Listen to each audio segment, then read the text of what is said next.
Now this video is by no means intended just to slam Battlefield 2042, and I'm not going to sit here and just moan and moan about the game. We know there's issues, they're addressing those issues where they can, and hopefully we've got the foundations for a very good game in the future.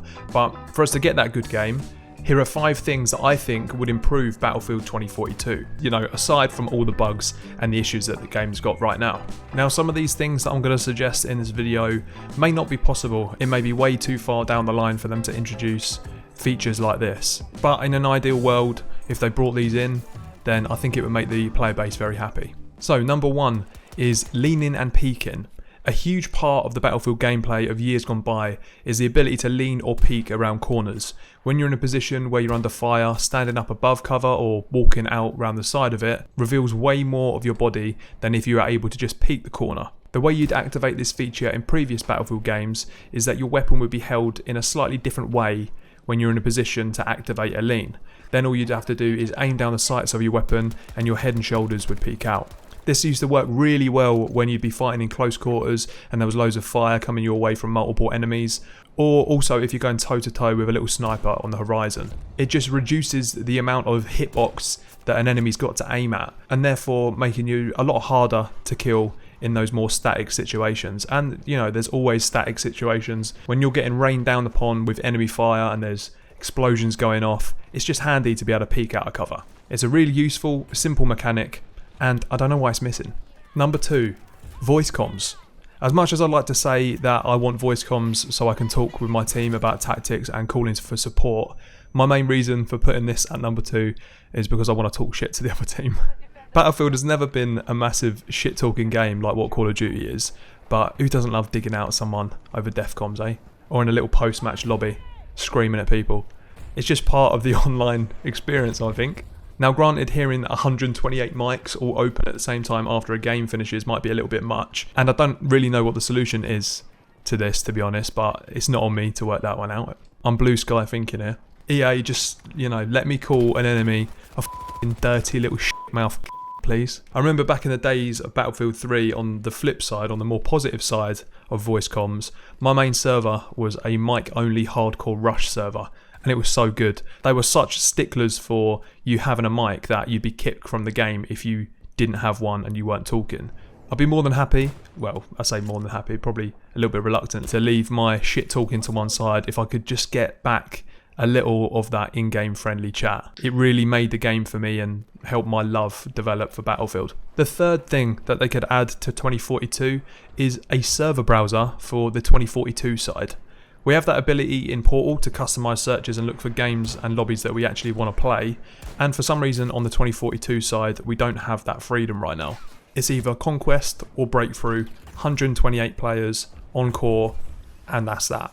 It's one or the other. Where is the ability to see a server list and let factors like number of players, map and ping be a factor in which server you choose? And let's be real, with the game being so unstable at the moment, the least they could do is give us the option to join a low ping server. We've got that option for Portal, so let's see that introduced to the 2042 side. At least then I could try and put up with the fact that I can't revive fallen teammates, the movement's bugged, hit reg is completely off, and I'm getting lasered by PP Bisons every match. I'm not bitter, I'm alright. I think for the server browser, being able to see how many real players versus how many bots there are in a game would be a really useful thing as well. Number 4, nearest medic when downed. Now, I know I've mentioned this in my last video, and if I'm ever talking to anyone about this game, I somehow always bring it back to the fact that this indicator is not in the game right now. So it's quite clearly still a soft spot for me. But where is it? That little feature of the HUD that shows you how close your nearest medics are when you're downed, it's gone. And it's hurting me. And when I'm bleeding out on the floor, like I seem to do a lot of on this game, I want to know whether it's worth me redeploying or bleeding out. Spinning the third person camera around when I'm downed is so far from being enough to know whether I need to hang in there or not. Medics can see when you're downed, through the icons, through walls, everything like normal, so why can't the down player see the medic coming to them too? It's just annoying. Bring it back please. And finally for this list, number 5, player stats. I'm not as much of a kill-death ratio obsessive as I was like 10 years ago, and especially not on an objective-focused game like Battlefield. But I want to see the stats, mate. Kills, deaths, assists, score per minute and time played. It's just like the standard for first-person shooters nowadays, and I don't understand where it's gone. You want to be able to compare yourself against your mates to either feel good about yourself by looking at how poor they are, and wondering whether they've secretly got one function in ARM, or to wonder how you'll ever catch up with a little Battlefield Chad on your friends list. A little bonus point, actually, after these main 5 here, a tiny little gripe that I've got.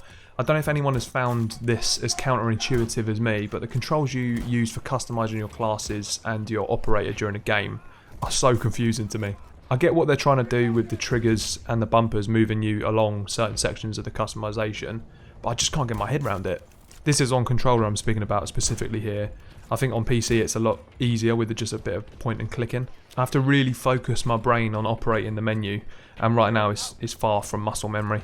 Maybe after I've used it for a few more hours it'll bed in a bit more, but I don't really think that menu operation should be something you have to get used to in a game. It's just a weird one.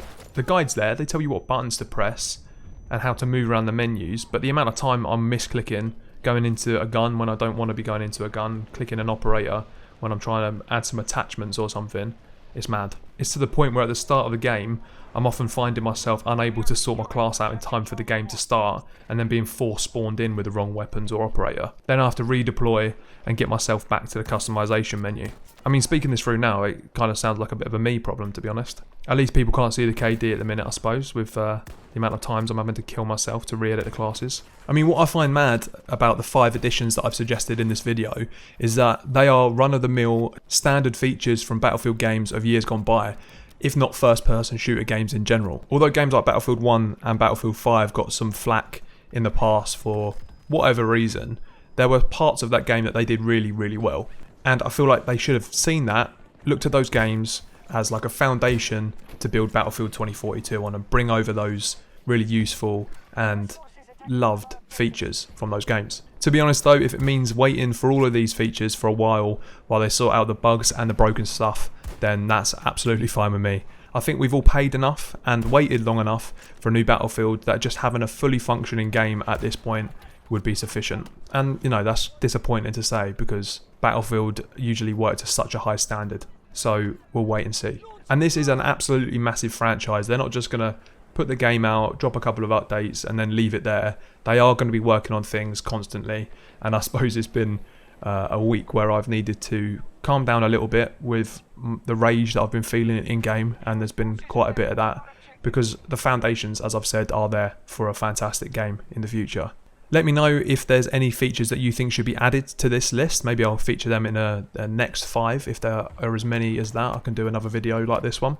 To be fair, there's a couple that are coming to mind right now, but I'll save that for another day. If you're interested, I stream regularly over at twitch.tv/JmCooKie if you want to come and check out some Battlefield 2042 streams. I'd love to see you over there. If you enjoyed this video, please give it a like and subscribe for more Battlefield 2042 content in the future. I'm JmCooKie. Cheers.